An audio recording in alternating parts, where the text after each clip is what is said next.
Bismillahirrahmanirrahim. Assalamualaikum warahmatullahi wabarakatuh. Alhamdulillah, segala puji hanya bagi Allah Subhanahu wa ta'ala, Zat yang maha memberi nikmat tanpa batas. Sholawat dan salam semoga senantiasa tercurah kepada junjungan kita Nabi Muhammad SAW, suri teladan yang telah mengajarkan makna syukur dan kesabaran dalam setiap keadaan. Saudaraku sekalian, setiap hari kita menikmati begitu banyak nikmat dari Allah Subhanahu wa ta'ala. Udara yang kita hirup, kesehatan, keluarga, bahkan detak jantung yang masih berdenyut. Semua adalah karunia yang tidak ternilai.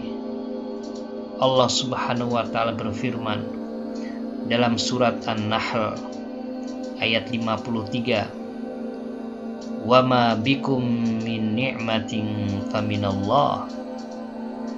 Dan apa saja nikmat yang ada padamu, maka dari Allah lah datangnya. Dan Allah Subhanahu wa ta'ala juga menegaskan dalam surat An-Nahl ayat 18, "Wa in ta'uddu ni'matallahi la tuhsuha." Dan jika kamu menghitung-hitung nikmat Allah, niscaya kamu tidak akan mampu menghitungnya. Namun pertanyaannya, sudahkah kita benar-benar bersyukur? Saudaraku yang dirahmati Allah Subhanahu wa ta'ala, kita perlu memahami apa itu syukur dalam arti yang sebenarnya. Kata syukur dalam bahasa Arab berasal dari akar kata syakaro yashkuru, yang bermakna menampakkan nikmat dan mengakui kebaikan. Lawan dari syukur adalah kufur, yaitu menutupi dan mengingkari nikmat.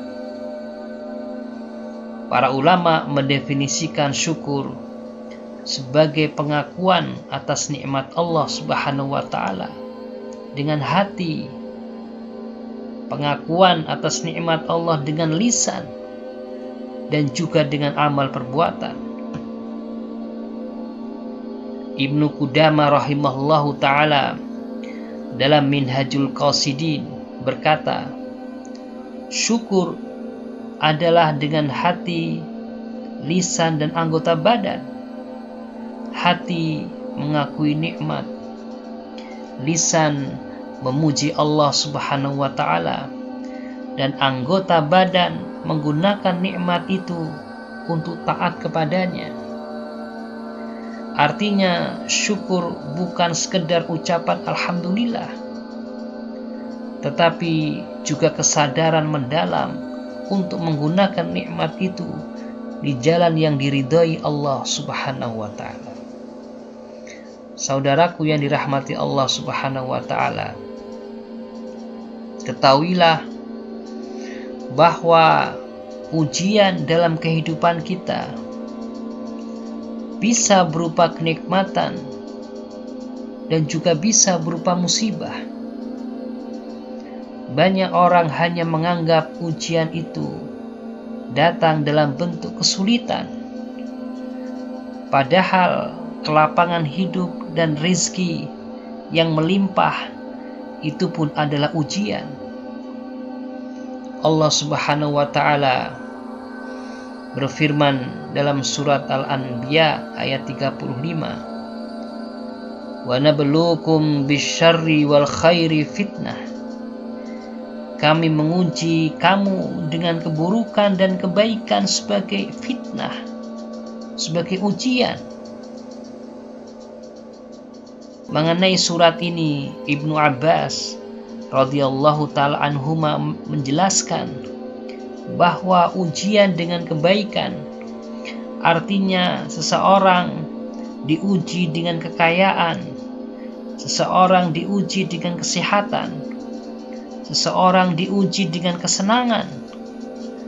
Apakah dia akan bersyukur atau justru lalai dan sombong?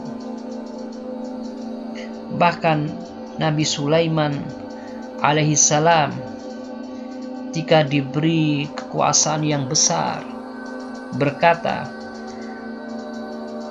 hal ini bisa kita lihat di dalam surat An-Naml ayat 40. Hada min fadli rabbi liyabluwani aashkuru am akfur.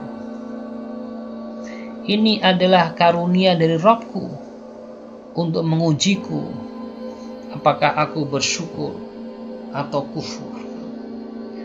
Maka syukur sejatinya tampak ketika seseorang tetap bersyukur di saat lapang, bukan hanya ketika keluar dari kesempitan. Sahabatku sekalian, syukur adalah akhlaknya para nabi. Para nabi telah mengajarkan kepada kita teladan dalam bersyukur. Allah Subhanahu wa taala menyanjung Nabi Nuh alaihissalam. Di dalam surah Al-Isra ayat 3, Allah berfirman, "Innahu kana 'abdan syakura." Sesungguhnya dia adalah hamba yang banyak bersyukur. Dan Rasulullah Shallallahu Alaihi Wasallam sendiri, meski telah diampuni dosanya, tetap sholat malam hingga kedua kakinya bengkak. Ketika Aisyah radhiyallahu taala anha bertanya, mengapa beliau bersusah payah demikian?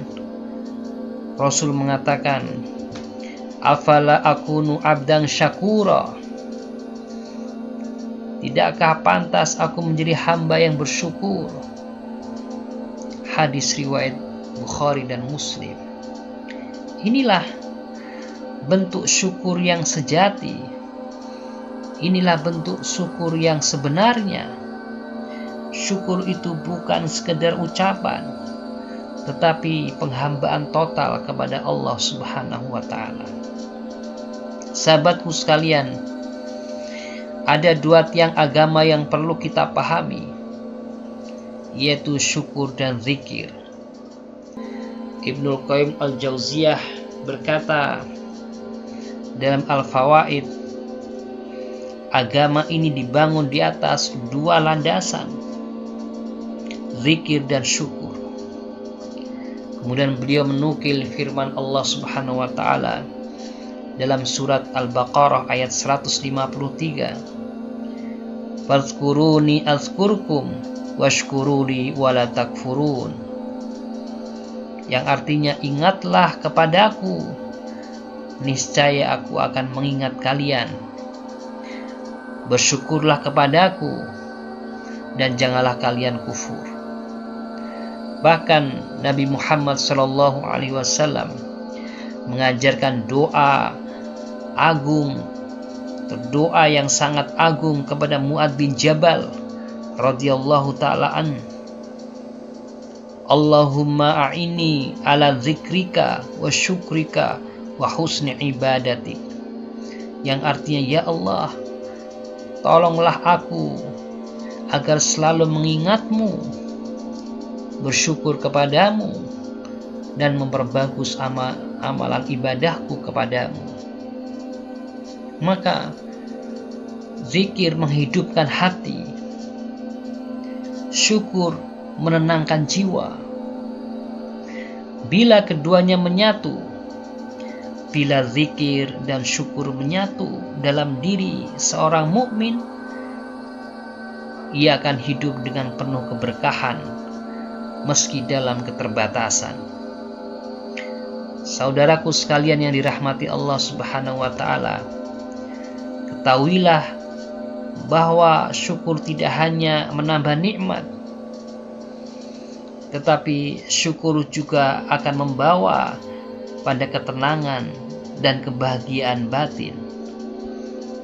Allah Subhanahu wa taala berjanji, la in syakartum la azidannakum, yang artinya jika kalian bersyukur pasti aku akan menambah nikmat kepada kalian, dalam surat Ibrahim ayat 7. Maka syukur adalah kunci hidup yang tenang, hati yang lapang, dan syukur menjadi kunci jalan menuju kepada surga.